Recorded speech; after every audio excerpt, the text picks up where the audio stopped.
প্রিয় দর্শক, আজ আমি আমাদের দেশের সাংবাদিকতা এবং সাংবাদিক যারা আছেন তাদেরকে নিয়ে কিছু কথা বলবো। আজকে এই কথাগুলো বলছি এই কারণে যে আজকে বিশ্ব মুক্ত গণমাধ্যম দিবস। মানে সারা দুনিয়ায় যে মিডিয়া জগৎটা আছে সেই মিডিয়াটা কতটা স্বাধীনভাবে নিজ নিজ দায়িত্ব পালন করতে পারছে সেই বিষয়টাকে সামনে রেখে এবং সেই প্রত্যাশার কথা বলে এই দিবসটা সাধারণত পালিত হয় প্রতি বছরের মে মাসের 3 তারিখে। আজকে সেই দিবস। আমাদের দেশের সাংবাদিকরা, আমাদের দেশের গণমাধ্যম কতটুকু স্বাধীন এটা নিয়ে দীর্ঘ আলোচনা হয়েছে এবং সেই স্বাধীনতা সারা দুনিয়ার প্রেক্ষিতে কোন জায়গায় অবস্থান করছে এটা নিয়েও কথা হয়েছে। একটা সংগঠন আছে সারা দুনিয়াতে, সেটার নাম হলো রিপোর্টার্স উইদাউট বর্ডার্স। এই প্রতিষ্ঠানটি সারা দুনিয়ায় সাংবাদিকদের তাদের স্বাধীনতা কতটুকু তারা পায় তার একটা সূচক প্রতি বছর প্রকাশ করে। এবছর 180টা দেশের মধ্যে আমাদের অবস্থান হয়েছে 152তম। বিষয়টা খেয়াল করুন, 180টা দেশের মধ্যে আমাদের অবস্থান হয়েছে 152তম। মানে আমরা কতটা পিছিয়ে আছি এই সাংবাদিকতার, মিডিয়ার, গণমাধ্যম কর্মীদের, গণমাধ্যমের স্বাধীনতার দিক দিয়ে। এবং এই যে তারা হিসাবটা বের করেছে, এই হিসাবটার ভিত্তিটা কি? ভিত্তিটা হচ্ছে 2025 সাল। মানে 2025 সালে আমাদের এই সাংবাদিকতা, দেশের সাংবাদিকতা, গণমাধ্যম, সংবাদকর্মী যারা আছেন, তারপরে সংবাদপত্রে যারা মালিক আছেন, এরা সব মিলিয়ে সামগ্রিকভাবে কতটুকু স্বাধীনভাবে নিজ নিজ মত প্রকাশ করতে পেরেছে তারই জন্য একটা হিসাব, তারই উপর নির্ভর করে কিন্তু এই তালিকাটা তৈরি করা হয়েছে। এবং সেই তালিকায় আমরা 152তম অবস্থানে আছি 180টা দেশের মধ্যে। সন্দেহ নাই, এটা খুবই মর্মান্তিক একটা অবস্থান আমাদের। কিন্তু ইন্টারেস্টিং বিষয় হলো যে আমরা কিন্তু গত বছর, মানে তার আগের যে বছরটা ছিল, মানে 2024, সারা 2024 সালটা, সেই সময় আমাদের অবস্থান ছিল 149তম। মানে আমরা এক বছরে 3 ধাপ পিছিয়েছি। এবং এই রিপোর্টার্স উইদাউট বর্ডার এরা গত 25 বছর ধরে এ ধরনের সূচক প্রকাশ করে আসছে। এই 25 বছরের মধ্যে আমাদের এবারের অবস্থান হলো সর্বনিম্ন। মানে এত খারাপ আর আমরা কখনো ছিলাম না। কোন সময়টা? 2025 সালটা। 2025 সালে কারা ছিল রাষ্ট্র ক্ষমতায়? ডক্টর ইউনূস এবং তার অন্তর্বর্তীকালীন সরকার। এবং তাদের আমলে আমাদের অবস্থা এতটা খারাপ ছিল। অথচ দেখেন, আপনারা নিশ্চয়ই মনে আছে আপনাদের, এই ডক্টর ইউনূস কিন্তু ক্ষমতায় এসে প্রথমে বলেছিল যে আপনারা প্রাণ খুলে আমাদের সমালোচনা করুন। যে সরকার প্রধান বলেন যে প্রাণ খুলে আমাদের সমালোচনা করুন, সেই সরকারের আমলে গণমাধ্যমের এই ভয়াবহ অবস্থা কেন হলো? তাহলে সমস্যাটা কোথায় ছিল? সমস্যাটা মূলত ছিল মবের কারণে। সাংবাদিকদের, গণমাধ্যম প্রতিষ্ঠান এগুলো মবের ভয়ে সারাক্ষণ তটস্থ থাকতো। ধরেন আমি নিজেও জানি, কয়েকটা টেলিভিশনের খবর রাখি যে একটা টেলিভিশনের একজন সাংবাদিককে বলা হলো তাকে সরিয়ে দিতে হবে। কে বলল? নিউ ইয়র্ক থেকে একজন লোক ফোন করে বলল। এই লোকটা হলো মব সৃষ্টিকারীদের মধ্যে অন্যতম সেরা একজন লোক। যে 2 জন লোক বিদেশ থেকে মব সৃষ্টি করেছে এই পুরো সময়টা, তাদের মধ্যে উনি একজন। তো আরেকজন হলো প্যারিসে বসে করছেন কাজগুলো। তো উনি বললেন, সঙ্গে সঙ্গে সে টেলিভিশন মালিক কাঁপতে কাঁপতে ওই সাংবাদিককে বাদ দিয়ে দিল।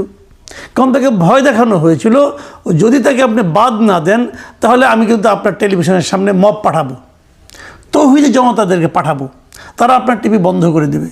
ভদ্রলোক ভয়ে তাড়াতাড়ি সাংবাদিককে বাদ দিয়ে দিল। এরকম ঘটনা আরও কয়েকটা টেলিভিশনে কিন্তু ঘটেছে। বলেছে অমুককে বাদ দাও, নাহলে তোমাদের এখানে মব হবে, হামলা হবে, হ্যান হবে, ত্যান হবে। তারা তাড়াতাড়ি বাদ দিয়ে দিয়েছি। এই মবটা পুরো সময়টা ইউনূস সরকারের পুরোটা সময় ধরে চলতে পেরেছে এই কারণে যে ওই সরকার নিজে এই মবকারীদেরকে এক ধরনের প্রশ্রয় দিয়েছেন। এখন একটা ইন্টারেস্টিং বিষয় হলো যে যত সরকারের আমলে এই তালিকা প্রকাশিত হয়, তালিকার মান খারাপ হয়। প্রত্যেকটা সরকার কিন্তু দাবি করেছে যে রিপোর্টার্স উইদাউট বর্ডার এরা টাকা খেয়ে এই কাজটা করেছে, এরা সম্পূর্ণভাবে পক্ষপাত দুষ্ট হয়ে এই কাজ করেছে, বিরোধী দলের কাছ থেকে টাকা খেয়ে তারা এই কাজটা করে। এই মবটা কিন্তু অন্যভাবে হয়েছে। অন্যভাবে কীভাবে? যে আপনারা জানেন যে এই 2024-এর এই অগাস্ট আন্দোলনের পর, জুলাই অগাস্ট আন্দোলনের পর বেশ কয়েকজন সাংবাদিককে কিন্তু ধরা হয়েছে এবং তাদের মধ্যে মামলা দেওয়া হয়েছে। যেমন 71 টিভির শাকিল আহমেদ, তার স্ত্রী ফারজানা রূপা, এদেরকে ধরা হয়েছে, এরা বিদেশে যাচ্ছিল, ধরা হয়েছে। এবং তাদের মধ্যে মামলাটা কি, তারা নাকি উত্তরার কোন মিছিলে কে নিহত হয়েছিলেন সেই হত্যা মামলার ওনারা আসামি। এবং এই যে মামলাটা হলো, আসলে কি তারা ওই উত্তরায় যে মিছিল থেকে যে যিনি নিহত হয়েছেন পুলিশের গুলিতে, সেই নিহতের ঘটনায় কি এরা ষড়যন্ত্রকারী অথবা এরা কি গুলি করেছে? এই প্রশ্নটা কিন্তু আসে। এবং এই প্রশ্নটা আপনি কীভাবে প্রমাণ পাবেন? তদন্ত হলে প্রমাণ পাবেন। তদন্ত কি শুরু হয়েছে? সেই তদন্তও শুরু হয়নি এখন পর্যন্ত। তাহলে তারা কোথায়? তারা এখনও জেলে। তো তাদেরকে আপনি জামিন দেন, তারা সেই অপরাধ করেছে কি করেনি সেটা প্রমাণ সাপেক্ষে তদন্ত হবে। সেই তদন্ত আবার আদালতে গেলে টিকবে কি না টিকবে সেটা আরও পরের কথা। কিন্তু এই যে একটা ফ্যামিলির স্বামী স্ত্রী দুজনকে আপনি আটকে রাখলেন, তাদের তো সংসার আছে, তাদের তো পরিবার আছে, তাদের সন্তান আছে, তারা কিভাবে আছে কেউ জানে? কেউ খবর নিয়েছে? রাষ্ট্রের কি কোনো দায়িত্ব নেই? হ্যাঁ, তারা কী করে? এরকম আরও ঘটনা ঘটেছে কিন্তু। ধুবাওড়া সীমান্ত দিয়ে বাইরে যাওয়ার সময় শ্যামল দত্তকে ধরা হয়েছে। শ্যামল দত্ত ভোরের কাগজের সম্পাদক ছিলেন। মুজাম্মেল বাবুকে ধরা হয়েছে, উনি 71 টিভির একজন প্রধান নির্বাহী ছিলেন। এদেরকে ধরা হয়েছে, তাদের বিরুদ্ধে কী মামলা? একটা হত্যা মামলা। যে হত্যা মামলায় হয়তো শেখ হাসিনা আসামি, আসাদুজ্জামান খান কামাল তৎকালীন স্বরাষ্ট্রমন্ত্রী উনি আসামি, সেখানেও তো আরও 150-200 আসামি আছে, তাদের মধ্যে ওনাদের নামও আছে। কীভাবে সম্ভব এটা? এই এতগুলি লোক মিলে মিশে একসঙ্গে ষড়যন্ত্র করে একজন লোককে হত্যা করার জন্য প্রয়োজিত করেছে। তো বিষয়গুলো কীভাবে আপনি প্রমাণ করবেন? হয়তো প্রমাণ হবে অথবা হবে না, আমি জানি না বিচারের কাজ কী হবে। কিন্তু যদি তদন্তই না হয় তাহলে বিচার কবে হবে? সাজা কবে হবে? আমি স্বীকার করি এই যে 4 জনের নাম আমি বললাম, এই 4 জন লোক শেখ হাসিনা সরকারের মোটামুটি তারা খুব ঘোর সমর্থক ছিলেন। তারা নানাভাবে হাসিনা সরকারকে টিকিয়ে রাখতে সহায়তা করেছেন, আমার এতে কোনো সন্দেহ নাই।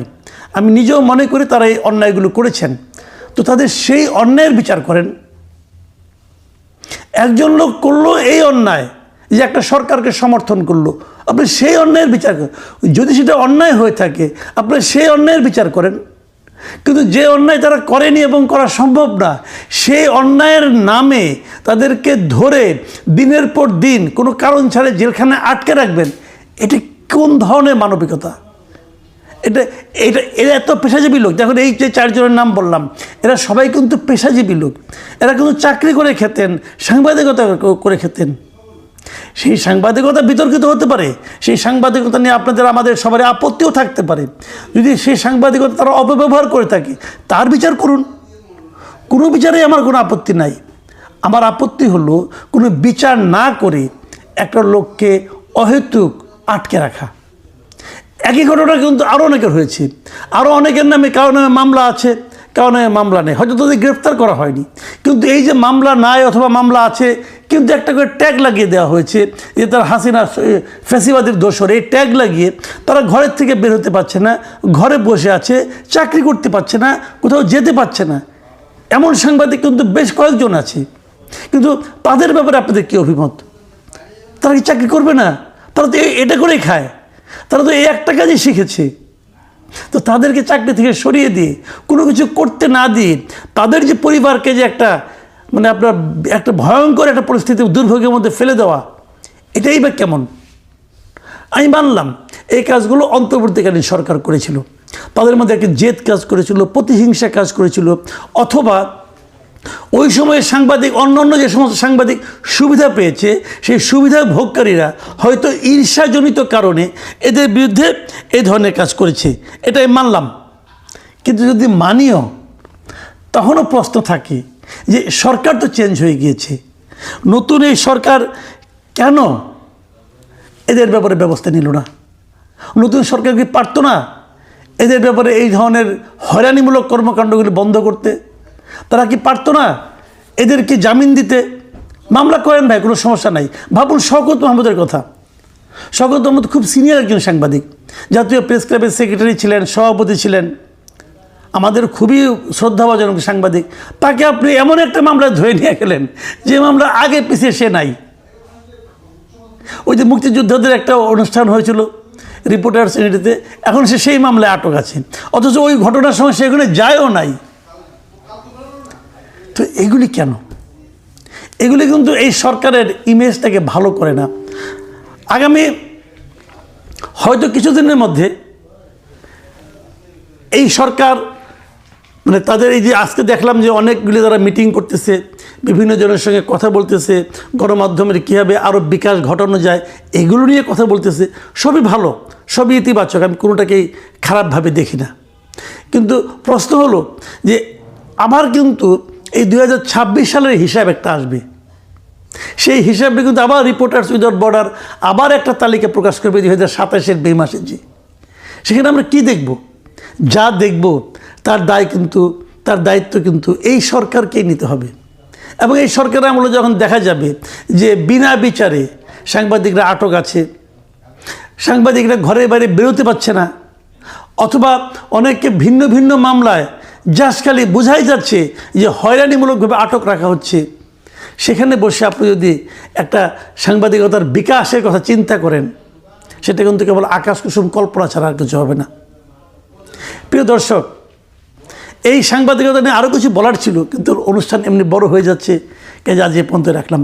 যদি পরে কখনো সময় সুযোগ হয় তাহলে আমি বলার চেষ্টা করব যে সরকার নিজে কিভাবে এই অপসাংবাদিকতাকে নানাভাবে জিইয়ে রাখে, টিকিয়ে রাখে।